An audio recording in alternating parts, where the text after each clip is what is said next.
오늘 새벽에 우리가 같이 묵상할 말씀 유다서, 요한 1, 2, 3서 그 다음에 유다서예요. 유다서. 제가 가진 신약성경 398조 정도에 서 있습니다. 유다서는 한 장으로 되어 있는 성경입니다. 유다서 1절부터 10절 말씀까지 합독하도록 하겠습니다. 예수 그리스도의 종이요 야고보의 형제인 유다는 부르심을 받은 자 곧 하나님 아버지 안에서 사랑을 얻고 예수 그리스도를 위하여 지키심을 받은 자들에게 편지하노라. 긍휼과 평강과 사랑이 너희에게 더욱 많을지어다. 사랑하는 자들아, 우리가 일반으로 받은 구원에 관하여 내가 너희에게 편지하려는 생각이 간절하던 차에 성도에게 단번에 주신 믿음의 도를 위하여 힘써 싸우라는 편지로 너희를 권하여야 할 필요를 느꼈노니, 이는 가만히 들어온 사람 몇이 있음이라. 그들은 예적부터 이 판결을 받기로 미리 기록된 자니 경건하지 아니하여 우리 하나님의 은혜를 도리어 방탕한 것으로 바꾸고 홀로 하나이신 주제 곧 우리 주 예수 그리스도를 부인하는 자니라. 너희가 본래 모든 사실을 알고 있으나 내가 너희로 다시 생각나게 하고자 하노라. 주께서 백성을 애굽에서 구원하여 내시고 후에 믿지 아니하는 자들을 멸하셨으며 또 자기 지위를 지키지 아니하고 자기 처소를 떠난 천사들을 큰 날의 심판까지 영원한 결박으로 흑암에 가두셨으며 소돔과 고모라와 그 이웃 도시들도 그들과 같은 행동으로 음란하며 다른 육체를 따라가다가 영원한 불의 형벌을 받음으로 거울이 되었느니라. 그러한데 꿈꾸는 이 사람들도 그와 같이 육체를 더럽히며 권위를 업신여기며 영광을 비방하는도다. 천사장 미가엘이 모세의 시체에 관하여 마귀와 다투어 변론할 때에 감히 비방하는 판결을 내리지 못하고 다만 말하되 주께서 너를 꾸짖으시기를 원하노라 하였거늘 이 사람들은 무엇이든지 알지 못하는 것을 비방하는도다. 또 그들은 이성 없는 짐승같이 본능으로 아는 것으로 멸망하느니라. 아멘. 유다서라고 하는 이 말씀을 가지고 이제 한 며칠 정도 묵상을 하고요. 그리고 그 다음에는 이제 구약 성경으로 제가 넘어가서 또 말씀을 보면서 나가도록 하겠습니다. 새벽에 유다서에 있는 말씀을 보는 이유가 있습니다. 이제 요한 1, 2, 3서는요. 비슷한 내용으로 2서, 3서가 진행이 되기 때문에 2서, 3서를 강의를 안 해도 되겠다 이 생각이 있었고요. 유다서는 한 장으로 되어 있는 성경이기 때문에 설교할 때도 본문으로 삼는 예가 거의 없어요. 그리고 성도들도 그냥 지나치는 경우가 굉장히 많이 있습니다. 자, 그런데 유다서가 성경에 들어온 이유가 있단 말이죠. 성경 66권 중에 하나란 말이에요. 그만큼 중요하다는 거예요. 그래서 한 번쯤은 새벽에 구체적으로 우리가 묵상을 좀 하면서 나가면 좋겠다라고 이런 생각이 들었습니다. 자, 여러분, 서가 들어가면은 편지다 이렇게 제가 말씀을 드렸어요. 유다, 그럼 유다는 뭐냐? 사람의 이름이에요. 유다가 쓴 편지 이렇게 하면 아주 쉬울 것 같아요. 자, 그럼 편지를 쓸 때는 누구에게 쓰는 대상이 있을 것 같지 않아요? 그렇죠? 그리고 무엇을 위해서 써야 되는지 내용이 있을 거란 말입니다. 그럼 먼저 대상을 보잔 말이에요. 우리 1절을 한번 좀 봅시다. 1절 시작. 예수 그리스도의 종이요 야고보의 형제인 유다는 부르심을 받은 자 곧 하나님 아버지 안에서 사랑을 얻고 예수 그리스도를 위하여 지키심을 받은 자들에게 편지하노라. 하나님 아버지 안에서 사랑을 얻고 예수 그리스도를 위하여 지키심을 받은 자들 이렇게 나옵니다. 그러니까 요한 1서나 뭐 바울 로마서나 이런 거는 특정한 공동체가 있어요. 그러니까 가자제일 교회 또는 어느 교회라고 하는 그 대상이 이렇게 특정 지역이 있습니다. 그런데 유다서는 모든 그리스도인들, 하나님의 부르심을 받은 모든 성도들, 특별히 이제 초대교회에 있었던 모든 사람들에게 이 유다라고 하는 사람이 이 편지를 써야 될 필요성을 느꼈습니다. 대상이 그들이에요. 자, 이렇게 유다가 모든 그리스도인들에게 편지를 썼다. 그러면 이것은요, 2000년의 시간을 뛰어넘어서 오늘 여러분과 저에게 똑같이 해당되는 내용들이다 라고 하는 것이죠. 대상이 여러분과 저입니다. 자, 그리고 그러면 어떤 내용을 가지고 썼느냐, 이게 또 중요하지 않겠습니까? 자, 그때 당시에 뭐가 있느냐면요, 가짜와 진짜가 교회 안에 있었다는 거예요. 교회 안에. 그래서 사람들이 이걸 구분을 하지를 못하는 겁니다. 이것을 가만히 들어온 사람, 이렇게 이야기를 합니다. 여기에 대해서 유다가 아주 경고를 하면서 너희들이 가짜를 따라 나가면 안 된다 라고 하는 이 내용을 여기 안에 담아놓고 있어요. 그러니까 유다라고 하는 사람이 누구냐면은 예수님의 형제, 동생들이 있는데 예수님의 동생이 바로 유다입니다. 그래서 예수님을 잘 믿었습니다. 그리고 초대교회의 아주 어른이 되었단 말이죠. 그래서 그들을 향해서 지금 편지를 쓰고 있다는 것입니다. 자, 그럼 여러분 여기서 우리가 잠깐 좀 묵상을 좀 하고 가면 좋을 것 같은데요. 가짜와 진짜를 구별하는 방법이 여러 가지가 있어요. 그런데 공통적인 게 뭐냐면은 좀 아주 안 좋은 환경 속에 이 시계 같은 것도 그렇게 던지는 거예요. 그러니까 눈 속에서 한 달을 지냈는데도 시계가 돌아간다. 그리고 바다 깊이 들어가서 이 물의 압력에도 이 시계가 제대로 작동이 되는가. 그리고 비행기를 타고요, 높이 올라가서 시계를 뚝 떨어뜨려서 밑에서 깨졌습니다. 그런데도 이 시계가 돌아가는가. 이런 것을 시험을 해요. 자, 이런 실험을 통해서 진짜냐 가짜냐, 아주 정말로 정교하게 진짜로 만든 것은 어떤 극한 상황 속에서든지 견딜 수 있는 이러한 부분들을 실험을 하나하나 하면서 이걸 가려내고 있어요. 그리고 더 좋은 것을 만들고 있죠. 그런데 가짜는요, 물속에 잠깐만 집어넣었다가 빼내도요, 이게 물이 다 들어가고 뭐 시계가 고장이 나고 이런단 말입니다. 자, 여러분, 이 부분에 있어서도 우리가 깊이 생각하고 적용해야 될 부분이 굉장히 많아요. 진짜 신앙을 가진 사람, 가짜 신앙을 가진 사람은요, 고난의 환경에 딱 던져놔 보면은 금방 표시가 납니다. 뭐 고난이 조금 오면은 동서남북으로 뛰어다니고 뭐 오두방정을 다 떨고, 가짜예요, 가짜예요, 여러분. 그런데 진짜 신앙을 가진 사람들은요, 어떤 극한 고난의 환경에 있다 할지라도 자기의 본질을 버리지 않아요. 예수 그리스도를 놓지 않아요. 말씀을 놓지 않아요. 자, 이렇게 우리가 진짜와 가짜를 구분해 나간다라고 하는 것 알면 좋을 것 같아요. 그리고 두 번째 공통점이에요. 진짜와 가짜를 구분하는 것 중에 하나는, 다른 이런 모든 것들을 이렇게 구분하는 것 중에 하나는요, 시간을 지나면서 보면은요, 가짜는 금방 탈색이 돼요. 금방 표시가 나요. 그런데 시간 지나면서 보면 진짜는요, 거기에서 변하긴 변하는데 아름다운 빛이 나는 거예요. 아주 묵직한 빛이 나는 거예요. 여러분, 옷도 그렇고 뭐 가방도 그렇고 뭐든지 다 짝퉁이라는 게 있잖아요. 짝퉁. 진품이 아니라 비슷하게 만들어내는 거 있어요. 그런데 그 시간 지나면서 한번 보세요.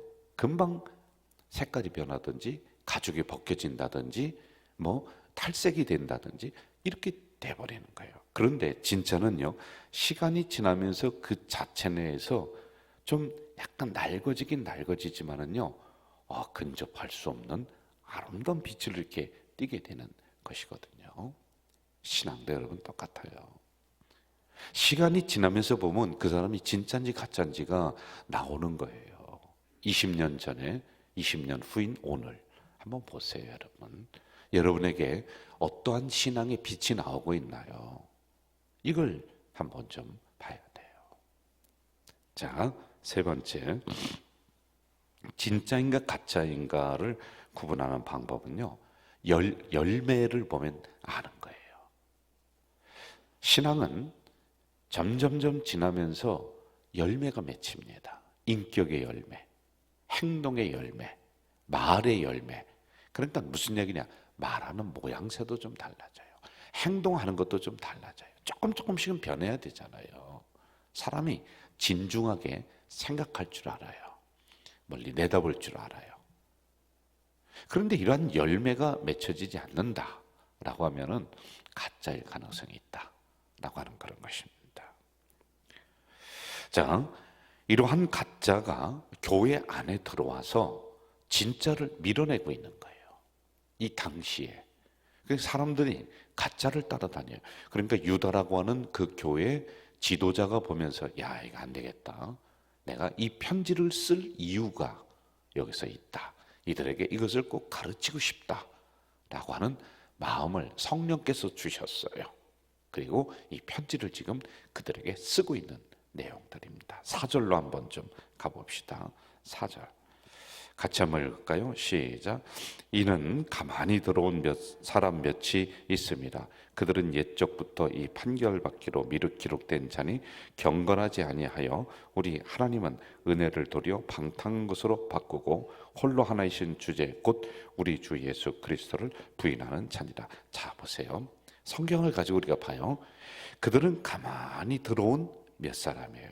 그런데 이 사람들은 어떤 사람이냐면은 옛날부터 판결받기로, 그러니까 아예 그런 사람이에요. 이미 저주받을 사람이에요. 이미 멸망받을 사람이다 라고 하는 거예요. 그런데 이런 사람이 진짜로 둔갑할 수 있는 겁니다. 그래서 제가 항상 요즘에 무슨 일인지 모르지만은 진짜 교회가 있고 가짜 교회가 있고 진짜 성도가 있고 가짜 성도 있습니다. 이 얘기 제가 하잖아요. 진짜 목사 있고 가짜 목사 있어요. 진짜 집사 있고 가짜 집사 있어요. 진짜 장로 있고 가짜 장로 있는 거예요. 여러분, 이러한 사람들이 어떻게 해요? 진짜로 둔갑을 해서 사람들을 멸망으로 끌고 가는 거예요.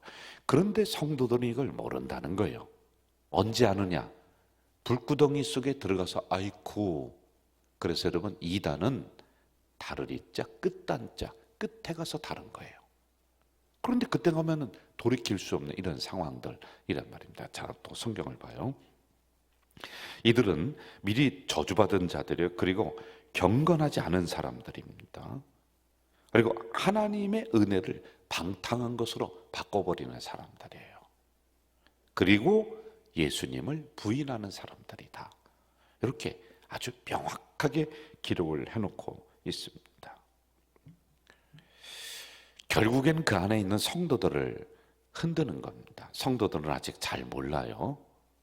오늘에는 여러분 여러 가지 정보가 있고 여러 가지 말씀이 있어서 그래도 우리 성도님들이 많이 깨어나고 그리고 영적으로 분별력이 좀 있지만은 여러분 옛날로 한번 거슬러 올라가 보세요. 성경 자체를 읽지를 못하잖아요. 설교를 못 알아들어요. 중세 시대는 라틴어로 해버려가지고 성경을 또 가지고 있는 자체가 불법이야, 죄야, 못 가지고 있어요. 그러니까 우매하죠. 그런데 그 전에 이건 아주 초대교회란 말입니다. 그러니 그 앞에서 가모니설로 이야기하는 게 단 줄 알고 그쪽으로 딸려나가는 이러한 일이 일어난다. 그런데 가봤더니 죽을 것이에요.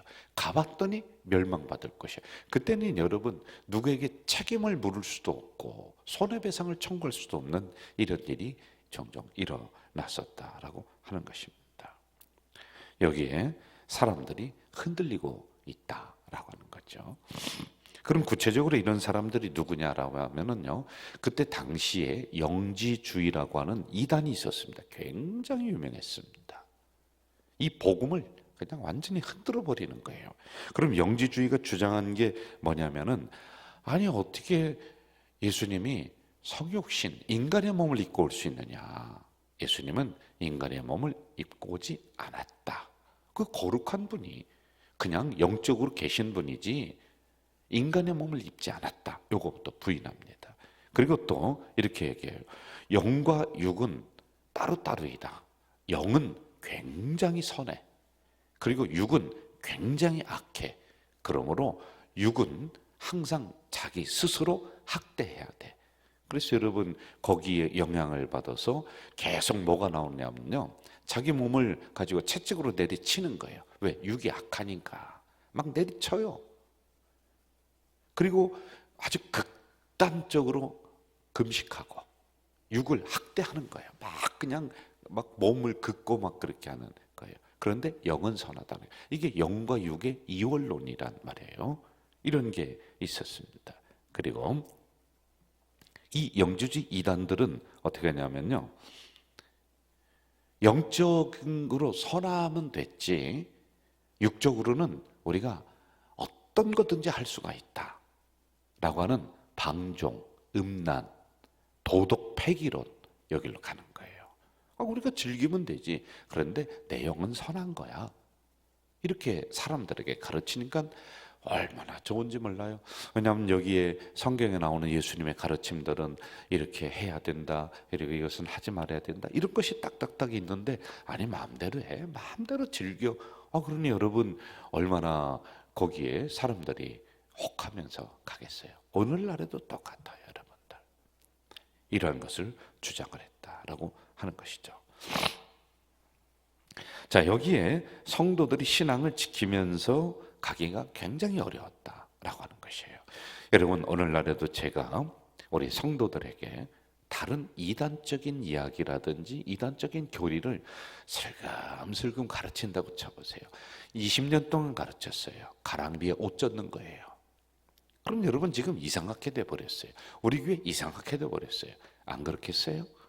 제가 여러분 뭐 서자마자 오자마자 나는 이단이니 이거 이렇게 하세요. 그렇게 안 할 거란 말이에요. 그냥 조금씩 먹였어요. 독초를 먹였어요. 여러분 지금쯤 죽었어요. 이렇게 성도들은 따라오게 되어 있습니다. 그러므로 오늘 우리는 조심해야 될 부분들이 있습니다. 우리의 기준을 어디에 둘 것이냐. 저에게 두면 안 돼요. 담임 목사에게 두는 거 아니에요. 담임 목사는 하나님의 말씀을 전할 하나의 도구입니다. 그러므로 저를 통해서 전달되어지는 하나님의 말씀, 이 성경의 기준점이 딱 있어야지만이 되는 거예요. 자, 5절로 한번 가봅시다. 5절 같이 한번 읽어볼까요? 시작. 너희가 본래 모든 사실을 알고 있으나 내가 너희로 다시 생각나게 하고자 하노라. 주께서 백성을 애굽에서 구하여 내시고 후에 믿지 아니하는 자들을 멸하셨으며, 이렇게 나와요. 자, 역사적인 교훈을 들어서 지금 옛날 출애굽했을 때 구약 시대에 있는 것을 가지고 와서 너희들의 믿음이 흔들리면 안 된다, 이렇게 가르치고 있는 거란 말이에요. 여러분, 이 유다는 자기의 생각을 얘기하지 않습니다. 구약 성경에 있는 이 율법의 사건들, 출애굽의 사건들, 이거는 성경이란 말이죠. 이것을 가지고 와서 지금 성도들을 가르치고 있다는 것입니다. 자, 10절로 한번 좀 가봅시다. 10절 같이 한번 읽을까요? 10절 시작. 이 사람들은 무엇이든지 알지 못하는 것을 비방하는도다. 또 그들은 이성 없는 짐승같이 본능으로 아는 것을 멸망하느니라. 아는 그것으로 멸망하느니라. 자, 그러므로 본능을 따라가면 안 돼요. 이성을 따라가면 안 돼요. 말씀을 따라가야지만이 된다는 것을 가르치고 있는 것입니다. 정리할게요. 말씀은 나를 살리는 생명입니다. 여러분, 하나님의 말씀이 기준이 돼야 돼요. 그리고 예배 시간에 선포되는 하나님의 말씀은 나를 인도하는 등불이 되는 거예요. 설교 시간에 선포하는 말씀만이 아니라 여러분이 큐티를 하면서 집에서 읽는 이 말씀, 이게 진짜 오리지널이에요. 저를 통해서, 다른 목사님을 통해서 전달되다 보면 곡해가 될 수 있는 가능성이 굉장히 많아요. 그래서 저희들도 조심해야 돼요. 그리고 우리 성도님들도 아무 말씀이나 좋다고 웃기다고 재미있다고 그냥 졸랑졸랑 따라다니는 그런 허접한 신앙이 돼서는 여러분 끝에 가서 멸망되는 거예요. 그럼 그때 가면 돌이킬 수가 없는 거예요. 그래서 올바른 말씀 만나고 올바른 교회 만나고 올바른 목회자 만나서 제대로 신앙생활하는 게 그게 중요한 거예요. 자, 하나님의 말씀은 복을 주시는 복의 근본이다. 사람이 복 주지 않습니다. 하나님의 말씀이 복을 주는 줄 믿습니다. 마지막으로 하나님의 말씀은 다시 우리를 은혜의 강가로 인도하는 인도자가 되시는 거예요. 그래서 여러분, 가만히 들어온 이상한 이론들에 현혹되지 말고 온전한 하나님의 말씀을 따라 나가고, 우리 교회도 온전한 하나님의 말씀이 선포되어지는 말씀 중심의 교회 되기를 간절히 부탁드리고 축원합니다. 사랑하시는 아버지 하나님, 이 새벽에 연약한 저희들을 불러주시고 은혜 주시니 감사합니다. 오늘 주신 귀한 말씀을 통하여 다시 한번 나의 삶의 기준이 될 수 있도록 인도해 주시고, 나를 살리고 인도하고 복을 주시고 다시 은혜 강가로 인도하는 그 말씀을 온전히 붙잡고 동행하는 하루가 되도록 인도해 주시옵소서. 예수님의 이름으로 기도하옵나이다. 아멘. 하늘에 계신 우리 아버지, 아버지의 이름을 거룩하게 하시며 아버지의 나라가 오게 하시며 아버지의 뜻이 하늘에서와 같이 땅에서도 이루어지게 하소서.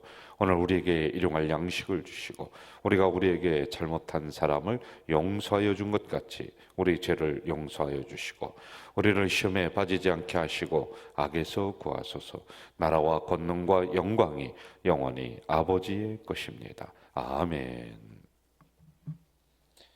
이 시간에 우리가 통성으로 좀 기도하겠습니다. 우리 가족 공동체는 제가 늘 주장했듯이 예배 중심, 말씀 중심, 기도 중심, 영혼 구원 중심, 이게 반듯하게 서 있는 교회입니다. 우리 이러한 기둥들이 흔들리지 않도록 이 기준을 가지고 나가는 우리 공동체, 그리고 우리 성도들이 다 될 수 있도록 여러분 이 시간에 통성으로 기도하시다가 돌아가시겠습니다. 다 같이 기도하겠습니다. 사랑하시는 아버지 하나님, 우리 가족 공동체 인도하시는 은혜 감사합니다. 우리 가족 공동체는 말씀 중심이요, 예배 중심이요, 기도 중심이요, 그리고 영혼권 중심, 정말 하나님 이런 기둥을 수도 없이 부르짖었습니다. 이전 20년 동안 부르짖었습니다. 하나님의 말씀이 나를 살리고, 예배가 나를 살리고, 기도가 나를 살리고, 영혼 구원이 우리 공동체를 살리는 이 진리의 말씀을 따라가는 우리가 되도록 인도해 주시옵소서.